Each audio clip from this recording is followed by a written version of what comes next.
분도 있겠지만 같은 마음으로 또 삶의 방식이나 목표를 함께 두고 나아간다는 더 깊은 의미로도 쓰여질 것 같습니다.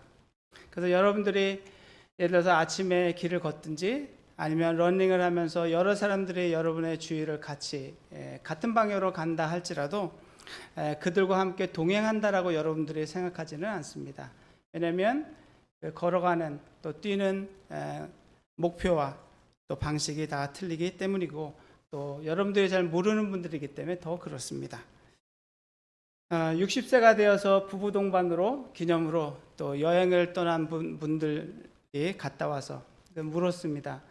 다음에도 또 남편과 아내와 함께 가시겠습니까? 했더니 아니요. 다음에는 친구와 또는 동창과 함께 가겠습니다. 남편이 대답했을까요? 아내가 대답했을까요? 네, 다 알고 계셔서 더 이상 첨언을 하지 않겠습니다. 저도 충분히 이해가 갑니다. 그렇지만 평소에 늘 아내와 또 남편과 동행하는 것이 너무도 즐겁고 평상시에 그랬던 분들 같은 경우에는 당연히 두 분 다 yes, 다음에도 꼭 같이 가겠습니다 하겠죠. 그렇지만 일반적으로는 그렇지 않다는 거.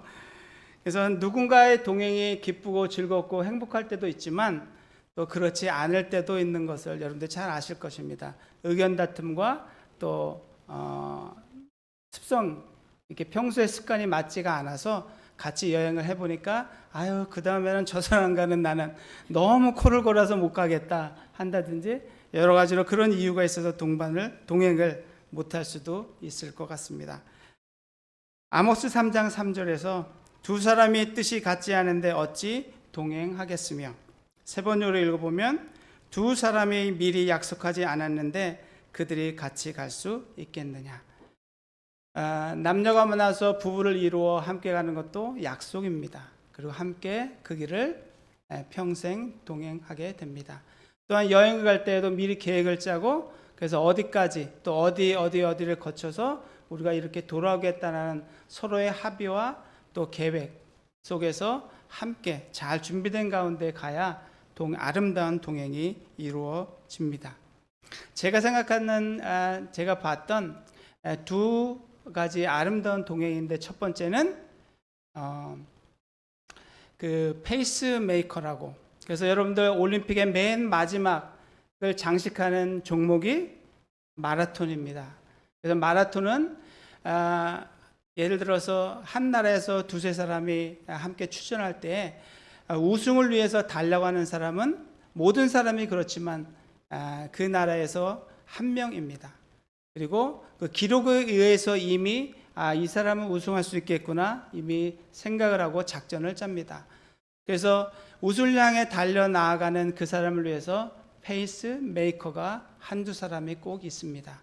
그래서 그 페이스메이커는 어느 정도까지는 우승할 가능성 있는 그 선수의 앞에서 때로는 뒤에서 옆에서 띄워줍니다. 앞에서 뛸 때에는 앞으로부터 오는 공기 저항을 최소화해서 그 사람의 체력을 비축할 수 있도록 해주고, 또 옆으로 뒤에서 뛰며 다른 나라 선수들을 견제하면서 우승할 수 있는 그 선수를 위해 자기를 희생합니다. 그래서 30여 킬로미터가 넘어서는 자신의 할 일을 다 하고 또 중간으로 조금씩 처지기 시작을 합니다. 그리고 우승을 향해 달려가는 그 사람은 자기를 위해 희생해 준 그 사람을 위해서 또 나라를 위해서 온 힘을 다해 결승선으로 달려갑니다. 그런데 제가 봤던 인상 깊었던 것은 시각장애인이 그 마라톤을 뛰어가는 것이었습니다. 그런데 그 시각장애인 옆에 페이스메이커가 있었습니다. 그냥 뛰는 것이 아니라 짧은 끈으로 팔과 팔을 연결해서 뛰고 있었습니다. 여러분 생각해 보십시오. 만약에 그 페이스메이커가 조금이라도 늦게 뛰면 그 시각장애인은 앞으로 고꾸라 넘어질 것입니다. 너무 빨리 가도 그렇게 될 것이고, 그래서 그 시각장애인의 페이스메이커는 결승선을 통과하는 그때까지 정확하게 시각장애인의 그 페이스를 지켜보면서 옆에서 정확하게 늦지 않게 빠르지도 않게 옆에서 따라갑니다. 그래서 그와 함께 결승선에 들어가는 그 장면을 봤을 때 너무나 저는 인상이 깊었습니다. 여러분들의 삶 속에도 그런 페이스메이커가 있을까요? 남편 혹은 아내가 그러지 않을까요? 네, 여행 꼭 같이 가시고. 그래서 또 한 가지 제가 봤던 아름다운 동행은 저희 남아공 저희가 사는 부스터에는 그 대중교통, 공공교통이 없기 때문에 아이들을 학교에 데려다 줄 때 늘 차로 데려다 주고 데려오고 합니다. 그런데 제가 아침마다 그 저희 아이들을 데려다 줄 때마다 길을 걷는 한 아버지와 어린 딸을 제가 목격하게 되었습니다. 한 1, 2학년, 1학년 됐던 것 같아요. 근데 그 아버지는 시각장애인이었습니다. 시각장애인임에도 불구하고 매일 아침 그 자녀를, 딸을 학교에 데려다 주고 또 올 때는 혼자 집으로 또 오겠죠. 그 장면이, 그리고 저희 아이들이 학교를 졸업할 때는 물론 그 볼 수 없었지만, 그런데 한참을 지나고 제가 시내를 갈 때에 그 좀 이렇게 머리가 희끗희끗해진 그 아버지를 보았습니다. 혼자 걸어가고 있었습니다. 아마도 그 딸이 장성하지 않았나, 아니면 대학교를 가지 않았나, 저는 그렇게 생각을 하는데요. 그렇게 두 가지 아름다운 동행을 제가 봤던 적이 있습니다. 바로 하나님이 그렇게 어린 딸을 데려갔던 시각장애인의 아버지처럼 우리를 매일매일 함께 데리고 다니시지 않나, 저는 그렇게 생각을 합니다. 우리는 각자 주어진 삶의 일상을 살아가며 지내고 있습니다. 때로는 혼자, 때로는 누군가와 함께, 그리고 이 자리에 앉으신 여러분들은 그리스도 안에서의 한 형제 자매로, 가족으로 함께 걸어가고 계십니다. 그래서 부부라면 아내로, 남편으로, 또 엄마로, 또 아빠로, 그리고 또 친구와 함께 여러분들이 걸어가실 수 있을 것 같습니다.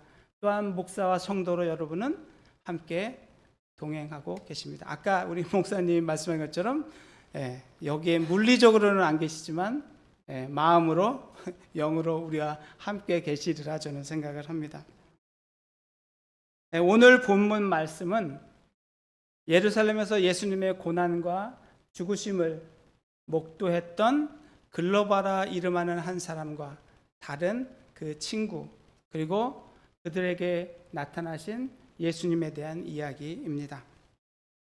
두 사람의 마음 상태를 잘 나타내는 구절이 있습니다. 17절에 두 사람이 슬픈 빛을 띠고 머물러 서더라. 그들의 어깨는 축 늘어져 있고 한동안 말없이 땅만 보고 걸어갔을 것이라고 생각이 듭니다. 그러면서 예루살렘에서 있었던 그 일을 생각하며, 근데 제가 지금 17절 말씀을 읽는다고 얘기했더니 제가 깜빡 잊었네요. 성경을 봉독하는 걸 잊었네요. 교독해야 되는데 잊었습니다. 어쨌든 여러분들이 집에 가셔서 성경 말씀을 자세히 읽어보시면 좋겠습니다. 아마 세상을 다 잃은 듯한 표정과 모습으로 터벅터벅 그 길을 가고 있었을 거라고 생각이 듭니다. 그래서 그들이 이스라엘의 그 선지자요, 메시아로 알고 자기들의 모든 희망을 걸었던 예수님이 십자가 위에서 돌아가신 그 장면은 그들에게는 모든 희망을 잃은 절망 그 자체였을 것입니다. 삶의 여정 가운데 여러분들은 위의 것을 바라보며 또 위에서 부르신 부름의 상을 위해서 나아가고 계신 줄 믿습니다. 여러분들은 범사에 일상의 삶을 살면서 기쁘고 감사하며 또 보내고 계십니까? 아니면 때때로 자기 연민과 또 새롭게 다가오는 여러 가지 일어나는 고민과 또 두려움과 또 어쩌면 절망이라는 그런 무거운 짐을 지고 무거운 발걸음을 옮기고 있지는 않으십니까? 세상을 다 잃은 듯한 슬픈 표정으로 예루살렘에서 10여 킬로미터 떨어진 엠마오로 걸어가던 두 사람에게 예수님이 다가오셨습니다. 세 번역으로 15절을 읽겠습니다. 그들이 이야기하며 토론하고 있는데 예수께서 가까이 가서 그들과 함께 걸으셨다. 이 본문을 통해서 제가 오늘의 제목을 정했습니다. 예수께서 함께 걸으셨다. 가끔씩 뒤를 돌아다 보면서 그리고 그들이 주변을 살피면서 갔다면, 그래서 갑자기 나타난 이 예수님을 보고 도대체 이 사람이 어디서 나타난 것이지? 그리고 분명히 그 길 위에 많은 사람들이, 어쩌면 거의 사람들이 걷지 않고 있었을지도 모르겠습니다. 하지만 그들은 그런 생각을 할 여유조차 없었습니다. 왜냐하면 절망과 슬픔 가운데 앞만 터벅터벅 보고 터벅터벅 걷고 있었기 때문입니다. 그들은 자신들의 옆으로 오신 예수님을 알아보지 못했습니다. 예수님이 이전과 다른 모습으로 부활하셨습니까? 그건 아닙니다. 어떻게 알 수 있냐면 16절에 그들의 눈이 가리워졌다, 그렇게 되어 있습니다. 수동형으로 되어 있기 때문에 아마도 주님께서 그들의 눈을 가리신 듯 합니다. 만일 그렇지 않았다면 즉시로 그들이 예수님을 알아보고 유령인가 하여 깜짝 놀랐을 것입니다. 그런데 뒤의 내용을 살펴보면 그 이유를 분명히 알 수 있습니다. 살아나셨다는 천사의 말과 또 말을 들은 여자들의 증언과 다른 제자들의 말을 들었던 그들이었지만 믿지 못했던 그들입니다. 11절에서 사도들은 여자들이 하는 말이 허탄한 듯이 들렸다라고 합니다. 사도들이 믿지 못하고 있는 그런 상황에서 다른 사람들이야 오죽했겠습니까? 예수님은 그들의 불신앙을 아시고 긍휼히 여기시는 마음으로 그들 앞에 나타나신 것입니다. 그들의 연약한 믿음을 더욱 굳게 해줄 진리의 말씀이 필요한 것을 주님은 알고 계셨습니다. 그래서 그들의 눈이 가려지게 하시고 부활하신 자신의 모습을 깨닫지 못하게 하신 것입니다. 그들을 향하여 예수님이 25절에서 직접적으로 말씀하십니다. 미련하고 선지자들이 말한 모든 것을 마음에 더디 믿는 자들이요. 그리고는 자신에 관하여 성경에 쓰여진 말씀들을 자세히 설명해 주십니다. 얼마 동안 그들이 예수님과 함께 동행했는지 정확히 우리는 알 수 없지만 엠마오 마을에 다다랐을 때에 해가 지고 해가 저물고 밤이 되어 간다고 했기 때문에 아마도 오랜 시간 예수님이 그들과 함께 동행하셨던 것으로 생각이 됩니다. 그리고는 참 재미있는 표현이 성경에 나옵니다. 예수님이 그들의 목적지인 엠마오보다 더 가려고 하는 척을 하십니다. 예수님의 표정이 어땠는지는 모르지만 어쩌면 그냥 익살스러운 재미있는 미소를 얼굴에 지으시지 않았을까, 저는 그렇게 생각이 듭니다. 그 말은 그들의 예수님 반응이 궁금하셨을 것 같아요. 어쩌면 예수님이 그들의 마음을 테스트 하셨는지도 모르겠습니다. 그래서 그들이 예수님께 요청을 합니다. 강권하여서 하루 묵었다 가라고 얘기합니다. 일반적으로 처음 보는 사람에게 이렇게 권하지는 않습니다. 여러분들이 누가 길을 가는데 이렇게 하루 우리 집에서 머물고 가십시오 얘기하지 않겠죠. 저를 만나는 분들에게 제가 때로는 남아공 또 오십시오 제가 이렇게 얘기합니다. 한 번도 제가 남아공에 오지 않았던 모르는 분들에게 이렇게 권하지는 않습니다.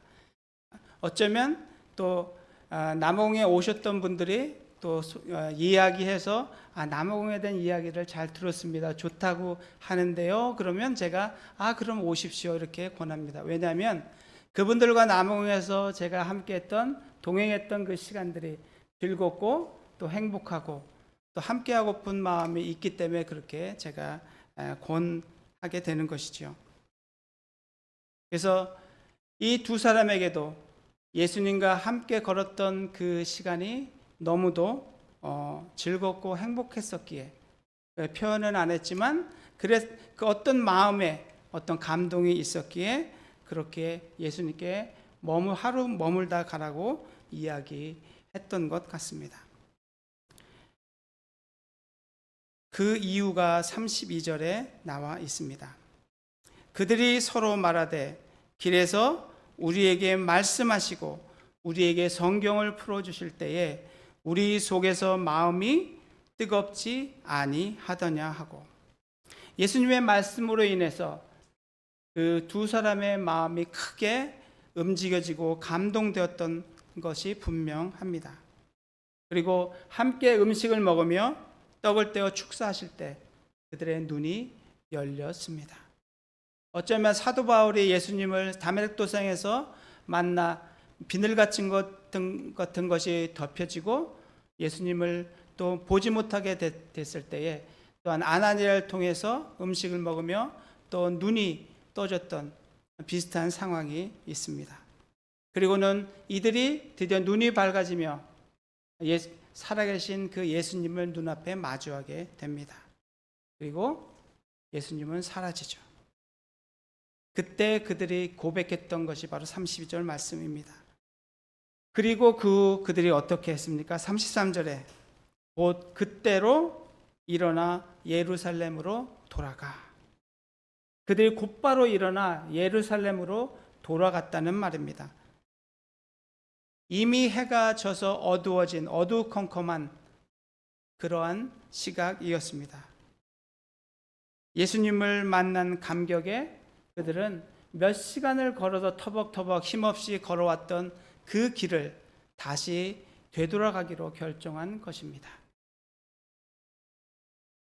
아마도 예루살렘에서 엠마오에 올 때에는 아마도 절망뿐인 그 마음으로 왔지만 이제 부활하신 예수님을 만나고 그 몇 시간에 동행하는 동안 예수님을 통해서 받았던 그 말씀으로 인해서 너무너무 감격해서 이제는 새로운 산 소망 가운데 아마 날개를 단 듯한 그 모습과 표정으로 예루살렘으로 그 밤에 돌아갔던 것입니다. 그곳에 있는 다른 제자들과 다른 사람들에게 예수님이 살아나셨다는 것을 나누기 위해서 그들은 피곤함을 잊은 채 되돌아갔던 것입니다. 중간에 무슨 일이 있었기 때문에 그들이 그렇게 변화되었을까요? 예수님이 함께 동행해 주셨기 때문입니다. 누가복음 24장의 나머지 부분들을 여러분들 자세히 읽어보시면 그 두 사람은 사도행전 1장에 언급된 성령의 나타남을 위해서 성전에 모여 기도했던 120명의 사람들 중이 아니었나 그렇게 생각을 합니다. 그래서 그들은 분명히 다른 사도들과 함께 성령으로 능력을 힘입어 예수 그리스도의 증인이 됐을 거라고 저는 믿습니다. 만약에 그 엠마오 상에서 예수님이 그들을 만나주지 않았다면 그들의 삶은 그냥 절망 가운데 이전의 삶으로 돌아가서 그렇게 머물러 살게 됐었을지도 모릅니다. 그렇지만 예수님의 동행으로 말미암아 그들의 삶은 예수님께 헌신된 증인으로서의 삶을 살았다고 저는 믿습니다. 오늘 제가 주보를 보고 우리 목사님 성함을 보고 깜짝 놀랐어요. 왜냐하면 제 처남의 이름과 똑같았어요. 물론 제 성이 있지만 필성, 그래서 친근감을 제가 느꼈고 제 처남의 이름이 필성입니다. 근데 제가 왜 처남의 이름을 하냐면 제 처남에게 함께했던 그 동행해 주셨던 예수님에 대해서 좀 나누고 싶어서 그렇습니다. 제가 7, 8년 전에 한국으로부터 전화를 받았습니다. 필성이라 이름하는 그 처남이 쓰러졌다는, 그래서 의식불명 상태에 됐다는 전화를 받았습니다. 그래서 바로 이제 제 아내가 한국으로 가기 위해서 이제 티켓을 끊고 그리고 그 다음날 제가 아내를 한국으로 보냈습니다. 그런데 제가 그 전화를 받았던 그날 밤에 평소에는 거의 제가 꿈을 안 꾸는데 그냥 머리만 대면 자는 사람이라 그런데 꿈을 꾸었습니다. 꿈속에서 쓰러졌다고 하는 그 처남과 제가 한 번도 꾼 적이 없는 그 처남 꿈을 꿨어요. 그래서 꿈속에서 너무나도 밝고 웃으면서 이야기하고 있는 그 저의 모습, 처남의 모습. 그래서 저는 눈을 뜨면서 알았습니다. 하나님이 처남을 일으켜 세워주시겠다. 근데 제가 제 성품상 또 믿음이 약해서 제 아내에게, 떠나는 아내에게 여보, 분명히 다시 일어날 거야 그렇게 얘기를 못했습니다. 마음속으로만. 근데 저는 알고 있었습니다. 하나님이 이렇게 세워주실 거를.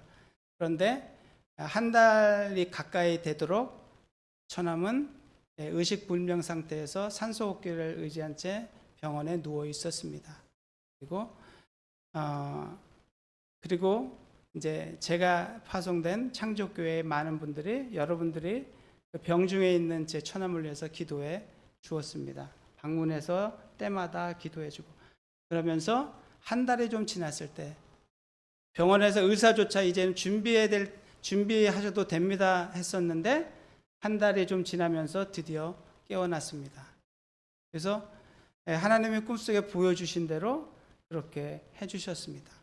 그런데 이 처남이 지금은 이제 믿음이 조금씩 자라가는 상태인데 몇 주 전에 교회에 출석하겠다고, 저희 교회에 오겠다고, 부천에서 분당까지 먼 길이었지만 오겠다고 해서 참석을 했습니다. 그래서 교회 문을 들어서면서 제가 몇 권사님들을, 병중에 있을 때 기도해 주셨던 몇 분들을 제가 소개해 주며, 본인은 모르겠지만 이분들이 병원에 찾아와서 때마다 너를 위해서 기도해 주었다고 제가 얘기를 했습니다. 물론 처남은 못 알아보고 알지도 못하지만, 그런데 그날 설교 때에 우리 목사님께서 본인의 간증 얘기를 하셨어요. 군목으로 있을 때 그 100km 행군을 하는데 중간에 너무너무 힘이 들어서 주저앉고 싶었답니다. 포기하고 싶었는데, 근데 어느 순간 갑자기 힘이 솟으면서 옆에 있는 그 동료의 짐까지 들어줄 정도로 힘이 솟아서 100km 행군을 완주했다고 합니다. 그러면서 말씀하시는 게 마치 예수님이 군복을 입고, 똑같은 군복을 입고 옆에서 나와 함께 걸어주시는 것을 확실하게 느꼈다고 하면서 얘기를 하셨어요. 그래서 제가 바로 옆에 처남에게 들었지. 본인이 한 달 동안 아무것도 모르고 의식불명하는 가운데 있었지만 하나님이 함께 계셨어.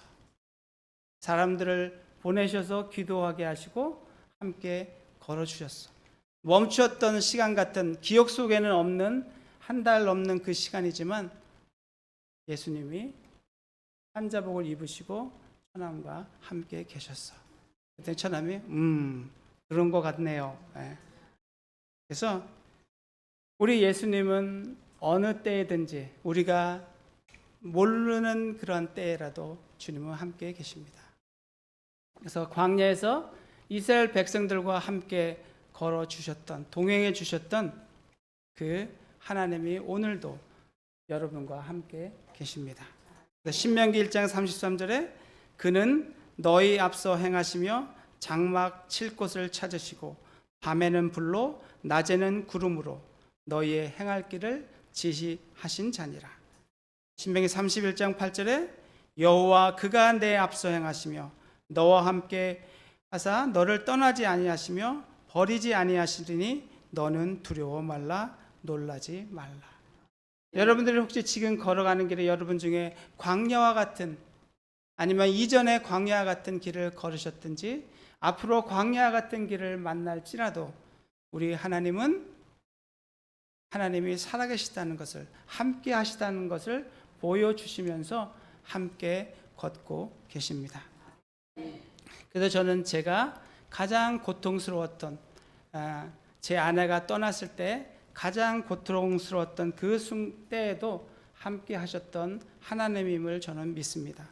그래서 아내가 떠나고 일주일 정도의 시간이 지날 때 아무것도 생각할 수 없었고 아무런 생각도 나지 않던 그때에 그 시간이 지나고 하나님이 조용히 제게 제 내면 속에 말씀해 주셨습니다.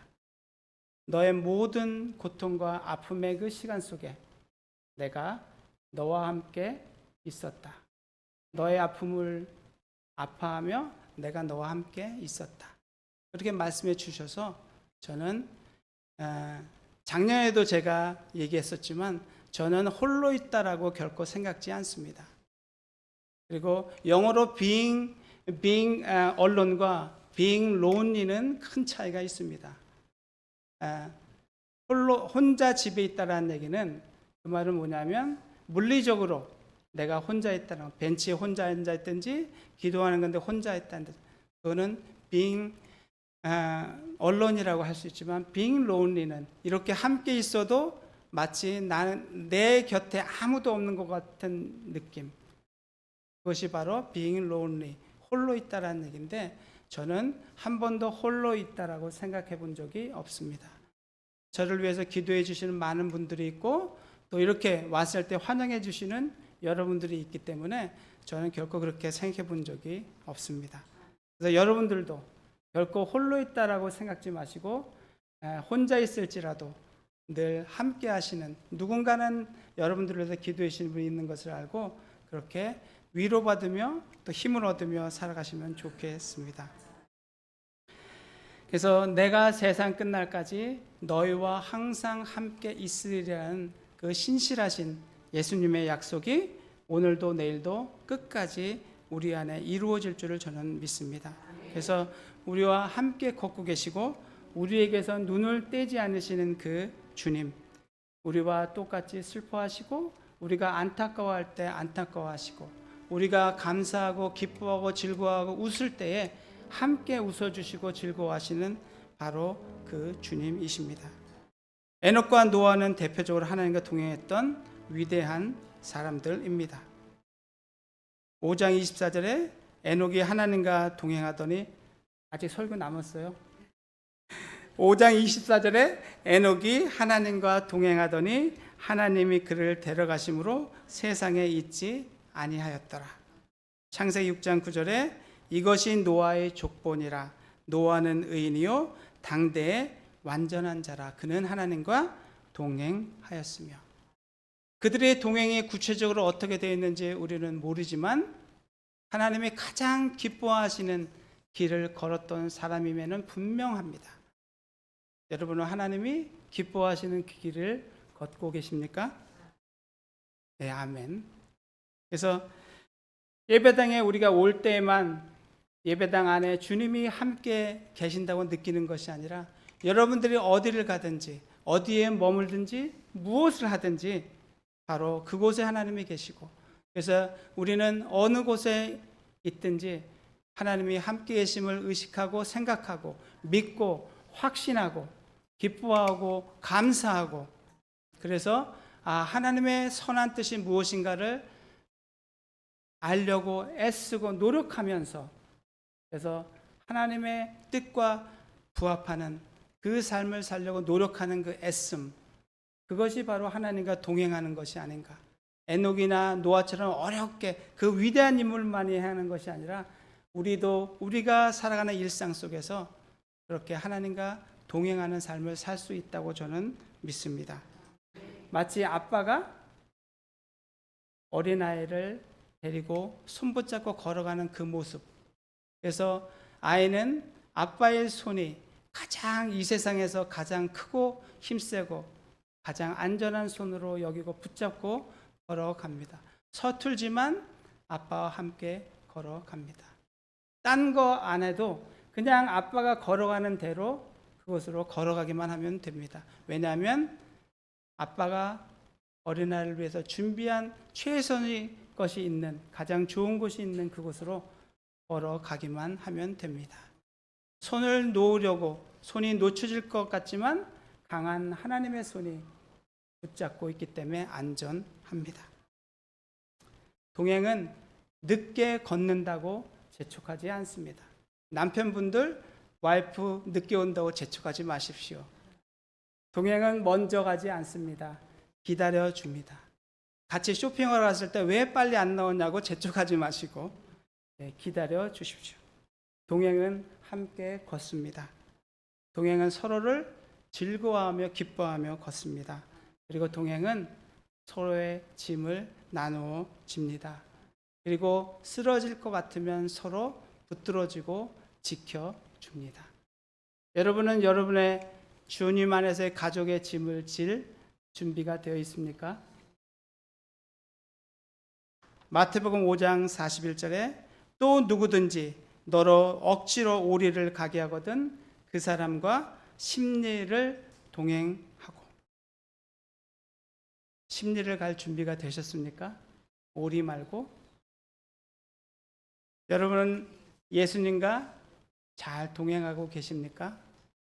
여러분의 가장 좋은 친구처럼, 때로는 주님이 말씀을 안 하신 것 같이 침묵하는 것 같지만 그래도 예수님이 함께 하신다는 그 사실, 그것만으로도 만족하며 여러분은 걸어가고 계십니까?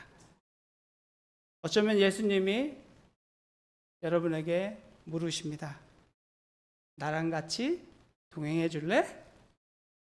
아니면 내가 함께 해줄게. 내가 너와 함께 할 거야. 너 지금 힘들지? 너 지금 포기하고 싶지? 내 옆에, 너 옆에 아무도 없다고 느끼니? 아니야.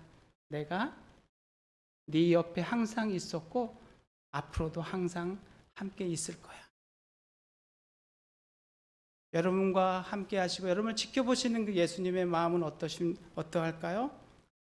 너희 하나님 여호와가 너희 가운데 계시니 그는 구원을 베푸실 전능자시라. 그가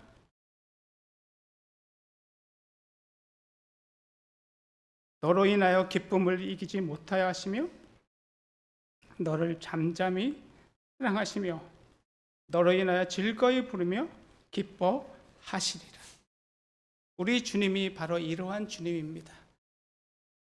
우리의 외모나 우리의 환경이나 그 어떠한 것도 상관없이, 우리의 학벌이나 지식이나 그 어떠한 것도 상관없이 우리의 중심을 보시고 그냥 단지 자녀인 아들, 딸인 그 하나만으로 그냥 사랑해 주시고 기쁨을 이기지 못하시는 그러한 좋으신 우리의 주님이십니다. 여러분들의 예수님과의 동행은 어떠하십니까? 동행할 때 중요한 것은 함께 걷기 때문에 서로 붙들어 주는 것입니다. 자이언트 세콰이어라는 나무가 있습니다. 높이가 100m가 넘어갑니다. 그런 큰 나무가 어떻게 태풍에도 심한 바람에도 견딜 수 있을까요? 우리는 생각하기로 뿌리가 깊게 땅속으로 내려 흔들리지 않기 때문에라고 생각하지만 이 나무는 뿌리가 1m도 채 되지 않는다고 합니다. 그런데 어떻게 그 높은 나무가 서 있을까요? 그 나무는 뿌리를 내리며 옆에 있는 자기 동료 나무에 그 뿌리를 같이 연합을 한답니다. 강한 결속력으로, 유대감으로 그 높은 나무가 함께 서 있게 되는 것입니다. 제가 남아공에 4월에 포도나무가 추수가 끝나고 모든 잎이 떨어지고 7월이 되면 포도나무 본연의 모습이 드러납니다. 그리고 7월이 되어 가지를 칩니다. 그러면 진짜 본연의 나무 모습이 드러납니다. 뭐냐면 마치 사람이 팔 벌려 있는 것 같은 똑같은 모습입니다. T자형으로.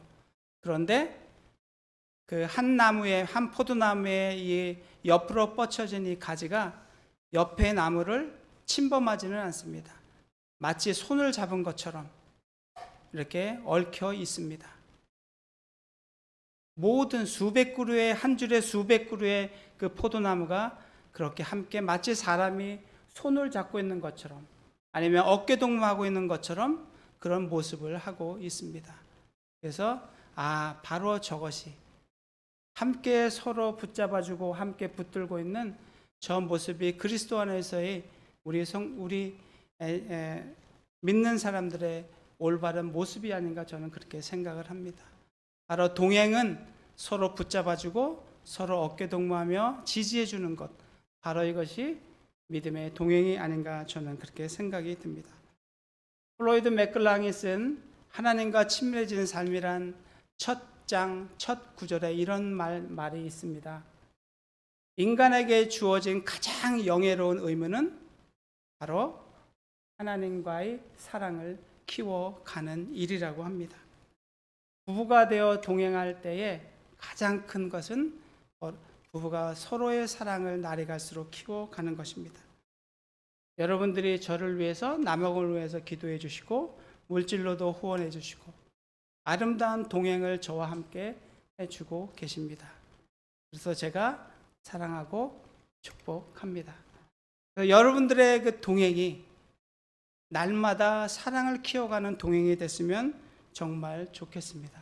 그래서 그 동행이 너무너무나도 풍성해서 정말 사랑이 넘치는 교회가, 그 모습이 풍성히 나타나는 교회가 됐으면 정말 좋겠습니다. 사랑이 풍성해지는 것만큼 더 행복하고 더 즐겁고 더 좋은 일이 이 세상에 어디에 있겠습니까?